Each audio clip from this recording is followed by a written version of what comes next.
Realmente eu não sei se isso é mais um surto de quarentena ou se eu realmente estava querendo fazer isso há muito tempo e aí eu arrumei uma justificativa. Falar, gente, é quarentena, qualquer coisa. Eu falei, apago e falo que, sei lá, enlouqueci. Enfim, eu vou falar sobre um livro muito bonitinho, muito legal. Ao contrário dos livros que eu leio, que são trágicos, e só tem gente louca cometendo assassinato. Sim, eu estou falando de Hamlet. Fiquei bem perturbada da cabeça porque traições, assassinatos, suicídio. Tipo, Shakespeare. Vamos com calma, meu querido. Então eu resolvi ler uma coisa mais leve e eu falei assim, vou ler um livro adolescentezinho, assim. Que faz muito tempo que eu li um livro adolescente. E para isso, eu escolhi o livro do Victor Martins, 1 Milhão de Finais Felizes. Gente, é um livro lindíssimo, assim, eu fiquei bem apaixonada. E eu não tenho, tipo, palavras pra descrever o livro porque eu achei muito bonitinho.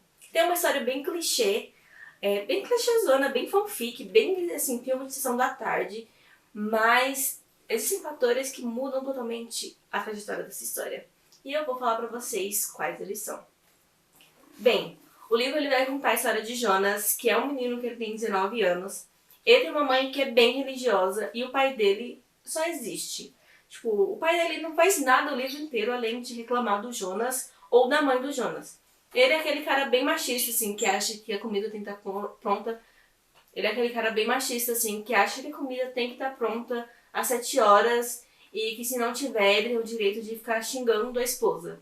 E a mãe do Jonas acata totalmente essa ordem, essa autoridade dele, porque ela acha que o homem manda na relação, que é o cabeça da família, e todas essas coisas assim que a gente já conhece. Bem, o Jonas ele trabalha no Rocket Café, ele tem só 19 anos, acabou de sair do ensino médio, mas ele não conseguia ingressar na faculdade e ele nem sabe se ele queria mesmo fazer faculdade.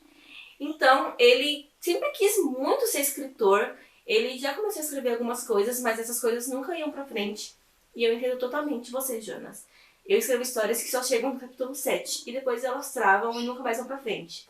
Só que ao contrário de mim, o Jonas, ele leva um bloquinho pra todos os lugares onde ele anota todas as ideias que ele tem. E são mais de 60 ideias bem loucas sobre livros. Tipo, durante o livro vai mostrando algumas dessas ideias e algumas são extremamente engraçadas e eu leria super os livros. Então, Victor Martins, por favor, escreva os livros dessas ideias. O que vai acontecer? O Jonas, ele vive uma rotina entediante e bem paulista, que é tipo, vai trabalhar, vai pra casa. Vai trabalhar, vai pra casa. E às vezes ele vê os amigos dele no final de semana, que são os amigos dele do ensino médio. Os amigos dele são a Isa, que está fazendo faculdade de jornalismo e tem um estágio onde ela faz palavras cruzadas pro jornal. Então, tipo, é um trabalho bem entediante, segundo ela, que ela tem que ficar procurando palavras enormes com uma letra Z no meio para poder caber na palavra cruzada. Já o Danilo, ele tá desempregado, mas ele quer muito dar aula numa academia, porque ele quer muito dar aula de dança, e é uma academia onde ele já esteve, então ele quer muito essa vaga, mas o dono nunca fala nada pra ele se ele vai ou não. Ele tá esperando já 2 meses esse emprego. O Jonas, ele vive nessa rotina, né, trabalhar e vir pra casa. E tem vezes que ele fala que ele prefere muito mais estar trabalhando do que estar em casa. Porque em casa ele se sente sufocado, porque ele não pode ser quem ele é, ele não pode conversar sobre as coisas que ele gosta. Ele mal conversa com os pais dele, principalmente com o pai dele. O pai dele faz ele pagar algumas contas, tipo conta de TV a cabo, e fica assinando vários canais pra ele ter mais coisa pra pagar. E tem momentos assim, tipo, que eu fico, mano, como é que o Jonas não saiu da casa dele ainda? Mas você vai entender por quê. O Jonas ele tem uma ligação muito forte com a mãe dele, apesar de tudo isso, porque a mãe dele meio que... A mãe dele meio que assim, é a única coisa que ele tem dentro de casa que suporta ele, sabe? Tipo assim, que dá aquela base pra ele existir. Tem um caminhão parando na rua.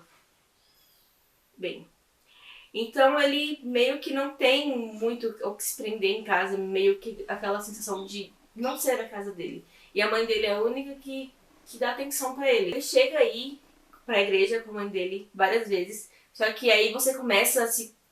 Assim, você começa a descobrir que o Jonas tem vários conflitos internos. O Jonas, ele cresceu na igreja e ele fala em certos momentos do livro que ele se sentia culpado por ser gay. Então, quando ele tá na igreja, ele se sente uma farsa. Porque a mãe dele acha que ele é hétero que tá lá na igreja porque ele quer servir a Deus, só que ele só tá lá pra agradar a ela, e que Deus sentiria, tipo, repulsa dele por ele ser gay. Eu acho que o diferencial desse livro é justamente esse, porque é uma história bem clichê, bem, como eu falei, bem sessão da tarde, mas essas questões mudam totalmente a história do livro. O que vai mudar aí na vida do Jonas?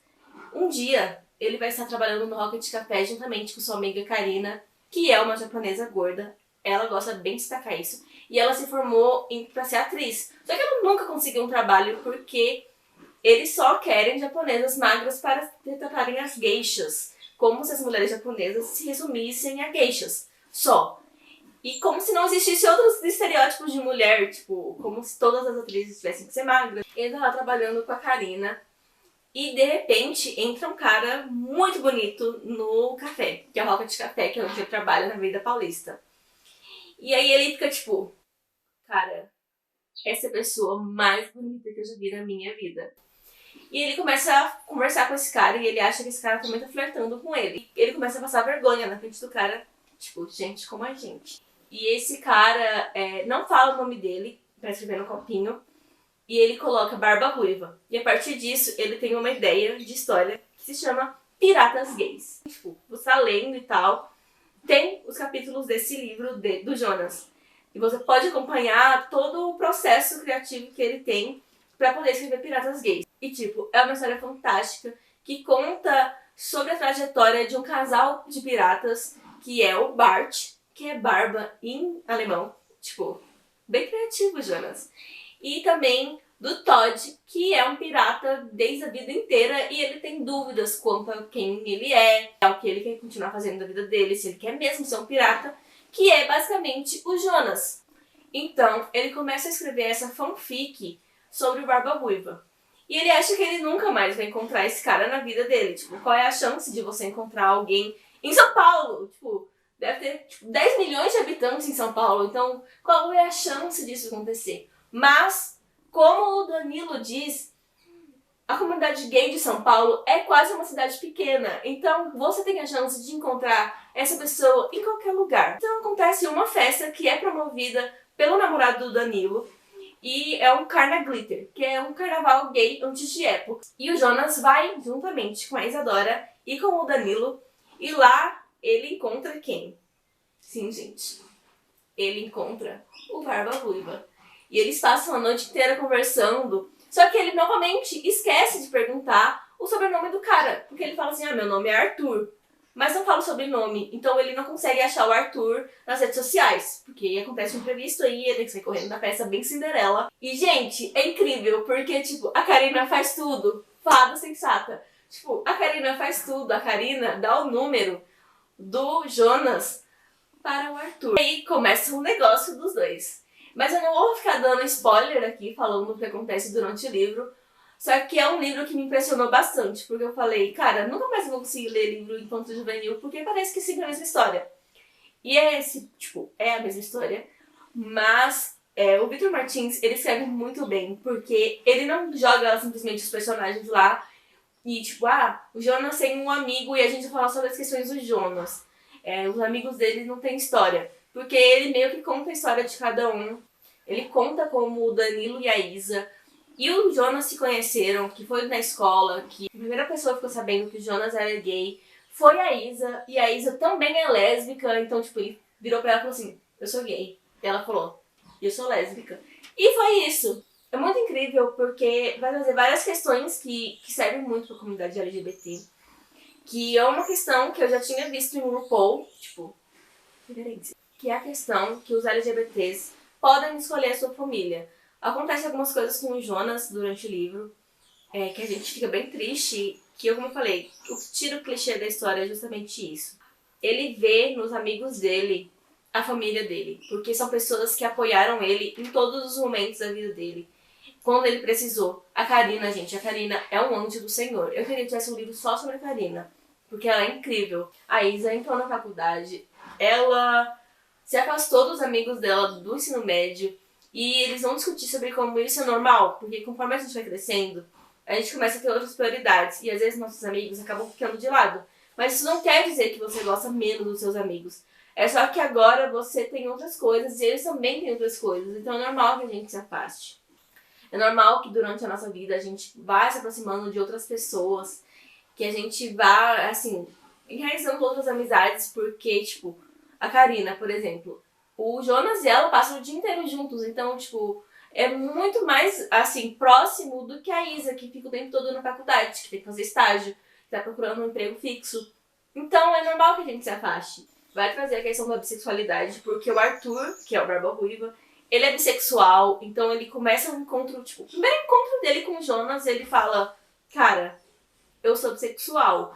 E a minha namorada, minha primeira namorada, terminou comigo porque ela achava que eu era totalmente gay. E o meu namorado terminou comigo porque ele achava que eu era hétero, tava só curioso. E é muito legal isso, porque, tipo, o Jonas meio que não liga, sabe? Porque ele fica, ok, mas o mínimo que uma pessoa pode fazer é ter decência e, tipo, não ligar pra isso, sabe? Ele gosta de mim, então vamos só tocar pra frente. E o romance dos dois é muito legal, porque eles vão retratar também a questão da vulnerabilidade. Eu me senti muito tocada nessa parte, porque meio que o Arthur tem que ser forte o tempo todo, ele finge que ele é forte, mas ele também tem problemas na casa dele, porque o Arthur é rico e os pais dele meio que não ligam pra ele. Meio que todas as memórias de infância do Arthur são com babás, são com empregadas. E ele vai falar isso pro Jonas e ele vai falar isso tipo, eu não ligo. Mas ele começa a chorar porque ele não fala sobre os sentimentos dele. Tem um relacionamento de duas pessoas. E uma tem que ser forte o tempo todo pra outra poder desabar. Sendo que as duas pessoas têm sentimentos, então você pode compartilhar as coisas que você sente com a pessoa que você gosta, porque isso deveria ser o mínimo que a gente faz no relacionamento, que é compartilhar nossas dores com outra pessoa. E é pra isso que o relacionamento serve, pra você enfrentar a vida junto com essa pessoa. E, gente, o Arthur, ele é perfeito, ele desenha, ele cuida totalmente do Jonas. Eu fico, tipo, totalmente emocionada. Por favor, meu casal. Como eu falei, o que mais pesa no livro inteiro é a questão da religiosidade. Porque, como eu disse, o Jonas foi criado na igreja e ele acha que ele ainda está cometendo pecados. Ele fala que ele se sente observado por Deus o tempo todo e ele sabe que Deus está decepcionado com ele. É um livro, assim, mano, sinceramente, eu poderia ficar pra sempre falando dele, tipo, durante horas, mas ninguém vai ficar assistindo o vídeo durante horas porque ninguém é palhaço. É um livro, tipo, que eu super recomendo porque é realmente incrível. Tipo, Vitor Martins, parabéns. Traz uma questão da diversidade, assim, porque quando a gente vai ler livro LGBT, é geralmente dois gays, padrãozinho, vivendo um romance. E não é, sabe, tipo, dessa vez tem gorda, tem lésbica, tem bi, que geralmente nunca tem livro. É muito raro você ver um bissexual num livro. E um dos personagens principais é um bissexual. E, gente, fora isso, tem a história dos piratas gays, que vale muito a pena. Eu não concordo com o final que o Jonas colocou, que é um final bem fantástico e tal. Eu preferi o primeiro final, que é o final triste. Não sei porquê. Eu não achava que eu ia gostar tanto de um livro quanto eu gostei desse livro. E eu, tipo assim, eu fiquei só um pouco meio assim, né? Porque eu queria que o Jonas publicasse o livro dele e que a gente tivesse a continuidade disso aí. Mas não teve. Inclusive, um beijo pra minha prima Gabriele, porque ela é, tipo, totalmente aí ela só lê livro LGBT e Enemy to Lovers. É, tipo, ela é obcecada por isso. E um abraço também pro meu amigo Emerson, que tem tudo a ver com o Jonas. E eu não vou falar mais nada, porque eu não vou expor, enfim. Mas ele, mano, só um beijo pra ele. Só isso mesmo. Eu acho que é só, né? Com um vídeo bem confuso, eu não sei muito bem como mexer com isso ainda. Mas é que um dia eu descubro, eu viro um youtuber aí de sucesso. Mas, por enquanto, é só isso. Beijinhos, beijinhos e até a próxima!